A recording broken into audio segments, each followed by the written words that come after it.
देश का पहला स्वतंत्रता दिवस 15 अगस्त 1947 हमारे भारत के महान इतिहास की वो खास तारीख जब देश के करोड़ों देशवासियों ने आजादी का जश्न इतने बड़े स्तर पर मनाया कि जय हिंद जय भारत और भारत माता की जय के नारों की गूंज पूरी दुनिया के कोने कोने तक पहुंची थी। उस शाम जब दिल्ली के प्रिंसेस पार्क में तिरंगा फहराया जाना था, तब वहां 30,000 लोगों के इकट्ठा होने का अनुमान लगाया गया था, लेकिन हकीकत में 5 लाख लोगों का सैलाब उमड़ पड़ा था।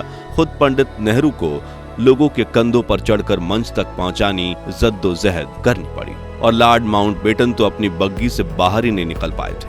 और आज के इस खास वीडियो में हम आपको देश के पहले स्वतंत्रता दिवस की सैर पर ले जाने वाले हैं, जिसमें हम कुछ दिलचस्प किस्सों के साथ दुर्लभ वीडियोस भी देखेंगे, जिनकी मदद से आप उन खुशनुमा पलों को खुद महसूस कर पाएंगे।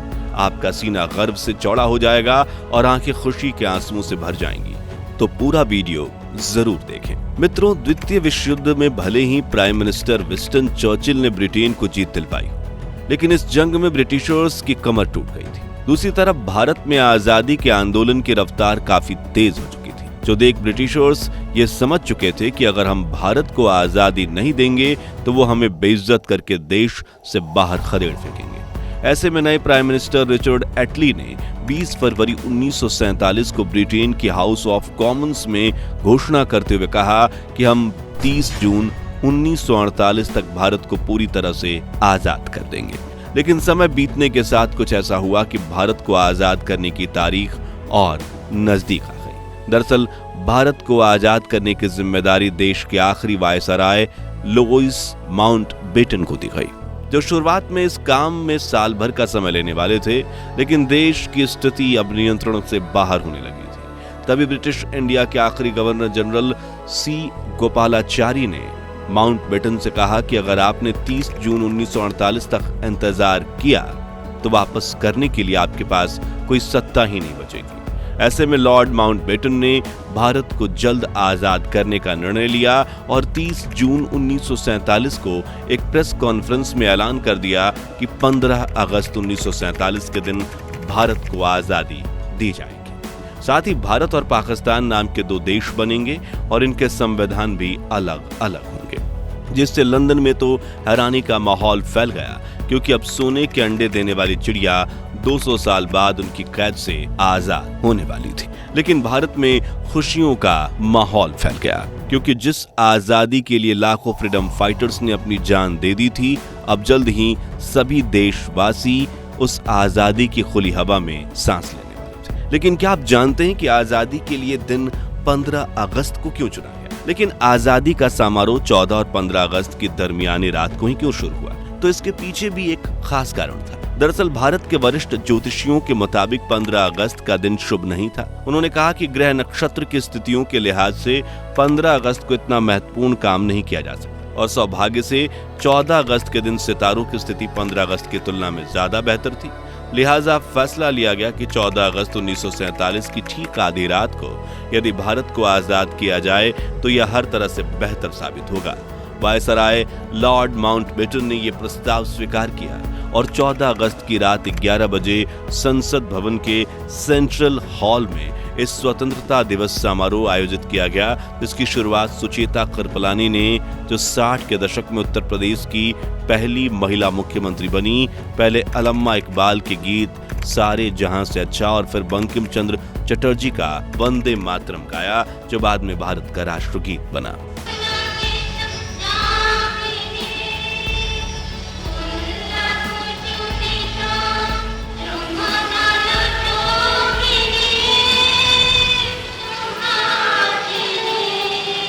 ठीक 11:55 पर आजाद भारत के पहले प्रधानमंत्री जवाहरलाल नेहरू ने अपना प्रसिद्ध भाषण ट्रस्ट विद डेस्टिनी यानी नियति से मिलन शुरू करते हुए कहा, बहुत साल पहले हमने नियति से वादा किया था और अब वह समय आ गया है जब हम अपनी प्रतिज्ञा को पूरा करेंगे।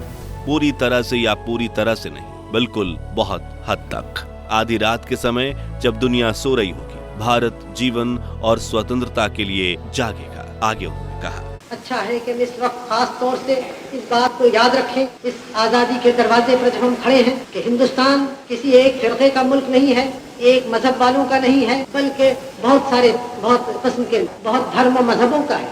फिर जैसे ही घड़ी ने रात के 12 बजाए, शंख बजने लगे, वहां मौजूद लोगों की आंखों में आंसू बह निकले और महात्मा गांधी की जय के नारों से सेंट्रल हॉल गूंज गया।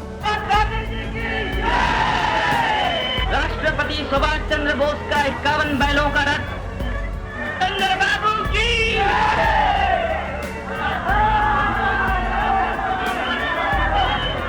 जिसके बाद आजादी के लिए शहीद हुए स्वातंत्र्य सेनानियों की याद में 2 मिनट मौन रखा गया। वहीं बाहर मूसलाधार बारिश में हजारों भारतीय इस क्षण का इंतजार कर रहे थे।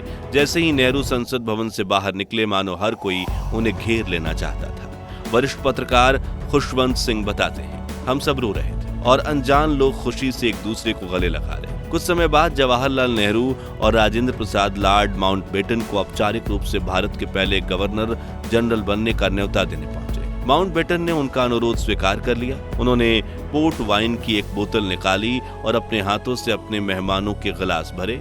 फिर अपना गिलास भरकर उन्होंने अपना हाथ ऊंचा किया, टू इंडिया। जिसके बाद पंडित नेहरू ने उन्हें एक लिफाफा देते हुए कहा कि इसमें उन मंत्रियों के नाम हैं जिन्हें कल शपथ दिलाई जाए। पंडित नेहरू के जाने के बाद जब माउंटबेटन ने लिफाफा खोला तो उनकी हंसी छूट गई, क्योंकि वो खाली था। पंडित जी आजादी से इतने खुश थे कि वो उस लिफाफे में मंत्रियों के नाम वाला कागज रखना ही भूल गए थे। उस रात दिल्ली के नजारों को अपने शब्द में बयां करते हुए एक अमेरिकन पत्रकार ने लिखा कि सड़कों पर लोग खुशी से चिल्ला रहे थे। हिंदू, मुसलमान, सिख सभी आजादी का जश्न मना रहे थे। ऐसा लग रहा था ये नए साल के पहले शाम की न्यूयॉर्क के टाइम्स स्क्वायर का नजारा।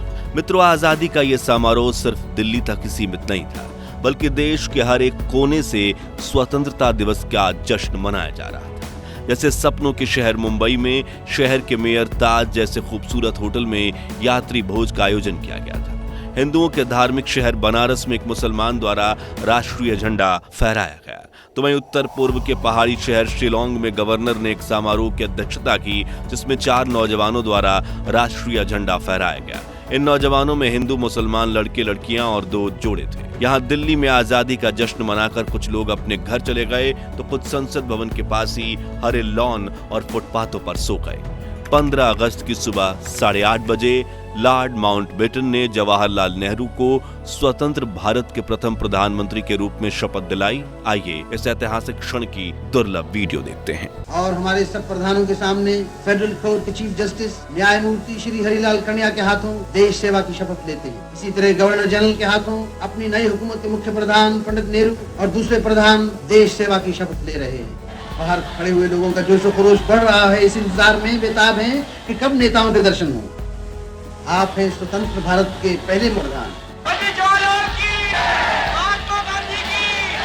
अगले दिन दिल्ली के सड़कों पर लाखों लोगों का सैलाब उमड़ पड़ा था। सड़कें लोगों से इतनी खचाखच भरी हुई थीं कि गाड़ी छोड़िए साइकिल पर भी सफर करना मुमकिन नहीं था। शाम 5 बजे इंडिया गेट के पास प्रिंसेस पार्क में माउंटबेटन को भारत का तिरंगा झंडा फहराना था और यह अनुमान लगाया गया कि वहां करीब 30,000 लोग आएंगे। लोगों की भीड़ बढ़ती चली गई और पूरे इलाके में 5 लाख लोग इकट्ठा हो गए। इतनी भीड़ भारत के इतिहास में कुंभ स्नान के सिवाय किसी और अवसर पर एकत्रित नहीं हुई थी। उस पल का अंदाजा आप इस बात से लगा सकते हैं कि भीड़ रोकने के लिए लगाई गई बल्लियां, बैंड वालों के लिए बनाया गया मंच, विशिष्ट अतिथियों की दर्शक दीर्घा और रास्ते के दोनों ओर बांधी गई रस्सियां, हर चीज लोगों के इस प्रबल धारा में बह गई। बैंड वालों के आसपास लोगों की इतनी भीड़ थी कि टोल बजाना मुश्किल हो गया था।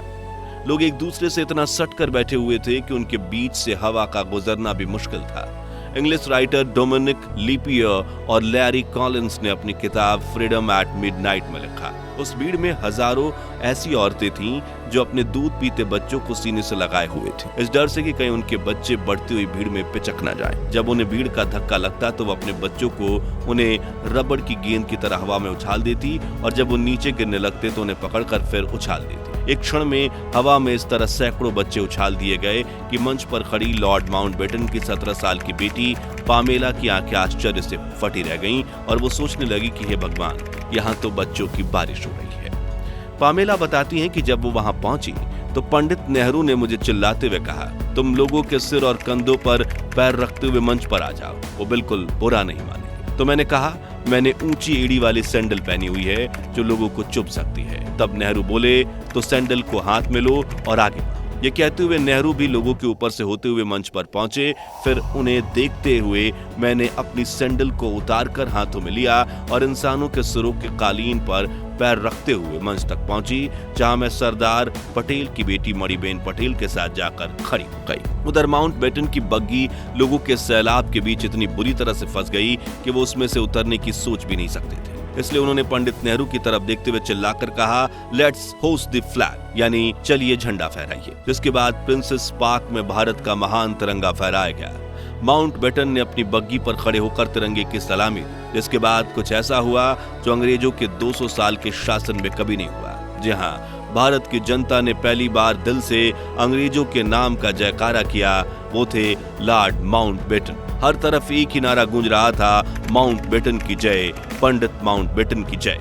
उस दिन माउंटबेटन को वो सौभाग्य प्राप्त हुआ जो किसी अंग्रेज को नहीं हुआ था। उनकी आंखें खुशी से भर आई। प्रिंसेस पार्क में भारत के तिरंगे को लहराता देखने का सौभाग्य जिस भी भारतीय को प्राप्त हुआ, उनका जीवन धन्य हो गया था। क्योंकि 200 सालों की कड़ी तपस्या के बाद जब आजादी का तिरंगा फहराया गया, तब अचानक से तेज हवाएं चलने लगी और तिरंगे के ठीक पीछे एक इंद्रधनुष उभर आया। मानो प्रकृति भी भारत की आजादी का जश्न मना रही। ऐसा ही माहौल पूरे देश में, हर जगह जुलूस निकल रहे थे। लोग खुशी से एक दूसरे को गले लगा रहे थे और आजादी का जश्न मना रहे थे। हालांकि देश के कुछ हिस्सों में लोग बंटवारे का दर्द भी सह रहे थे। उनके लिए 14 अगस्त की रात खुशनुमा नहीं, बल्कि दुख, दर्द और पीड़ा से भरी काली रात थी। जिस विषय पर आप हमारी डिटेल्ड वीडियो डिस्क्रिप्शन में दी हुई लिंक से देख सकते हैं। तो दोस्तों, अगर आप भी देश को आजादी दिलवाने फ्रीडम फाइटर्स पर गर्व करते हैं तो उनके सम्मान में कमेंट बॉक्स में जय हिंद जय भारत जरूर लिखें।